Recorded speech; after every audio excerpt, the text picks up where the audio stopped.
Now, another thing I want to reach to you is that during the unbelievable part, I was involved in building another base inside of Dulce, New Mexico, which is Los Alamos Laboratory.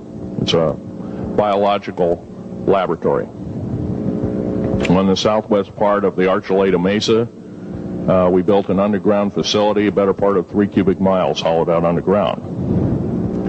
Then to the southwest of that, we were in the process of the early stages of building. We drilled 4 large tunnel-like holes. Some of them ran 2.5 miles under the surface. Number of the original wells or drilling machines that were used were at the rate of up 2 miles a day. It was fairly rapid. The equipment kept coming up broken. So we wanted to go down, we wanted to send somebody down there, a human observer, or human observers in this case, to find out what was going on. Well, to our total surprise, first of all, the government knew all about it. They didn't tell anybody. When I saw Green Beret and Black Beret people encamped inside of our geologist camp, I knew something was up. The gig was up. First of all, I knew all about the alien agenda. I'll explain that in a few minutes. The large alien grays had been encamped there for as best as believed possible about 400 or 500 years. Had been one of their internal bases. And we'd drilled holes right on top of it. All the stinking air, all the black sooty air came right out as soon as the first hole was sunk, and all this soot came up, and well, that's when all the hell broke loose, really. All started. Anyway, after we drilled all 4 holes, it took about 2 days to drill all 4 of them.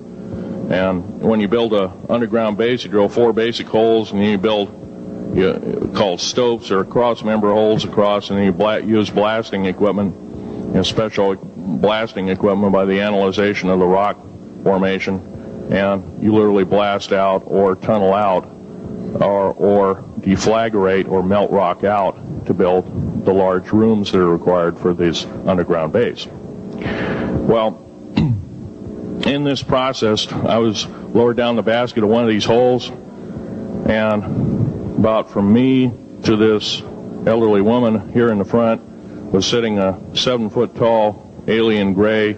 The stench was worse than the worst garbage can you can imagine. The entity was absolutely horrible. I didn't waste any time. I reached for my pistol. At that time, as an engineer, I didn't have time to carry all the folderol of one of these big submachine guns that all the sea spray and the yellow fruit and all the outer perimeter and inner perimeter security people carried. I carried a little Walther PPK pistol with a 9-shot clip.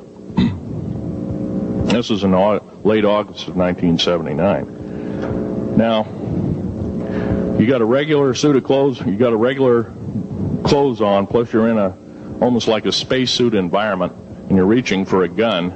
It's not the easiest thing to do, and then to pop a clip in it and start shooting. And I killed 2 of them. Yes, they're mortal, and they do die. However, in the process, one of them did this. All I remember is that he just kind of waved his hand in front of his chest, and the next thing I know, this blue beam hit me and just literally opened me up like a fish, and burnt my fingers right off of me. And it was some form of electrical force, because the kind of like being hit by a lightning bolt burned all my toenails off of me. Completely crispy crittered my left foot, burnt the shoe right off of me. All I remember is the smoking remains, and I'm still conscious, but in and out of, I didn't remember much. And there was a Green Beret that was right behind me that risked his life. In fact, he died. But he risked his life. He shoved me back in the basket and hit the button and took me up. And I wouldn't be alive talking to you today if it wasn't for him.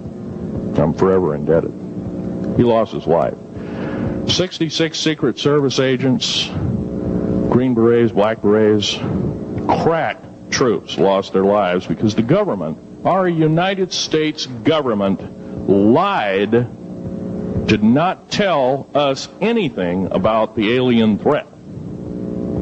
There's a war underneath there, and I'm talking dead serious. It's been going on since that time. Since late August of 1979, our military, the Russian military, basically the militaries of the world, have been in constant conflict with the outer space alien. The small gray, the large gray, the reptilians, the whole thing. There are 11 distinct races of aliens. 2 are benevolent. 1 had to leave here in a hurry because their world is under attack, both on the surface as well as underground there, the Pleiadians. They're familiar. Maybe some of you are familiar with that. Would some of you raise your hands who've heard of Billy Meyer and some of the, very good, about half the group. Well, Billy Meyer is one of these lucky people that they figured, well, he's kind of a simple type, we'll show him everything. Well, these are the benevolent aliens, and they've been here helping us. In fact, I have a picture, let me reach for it here.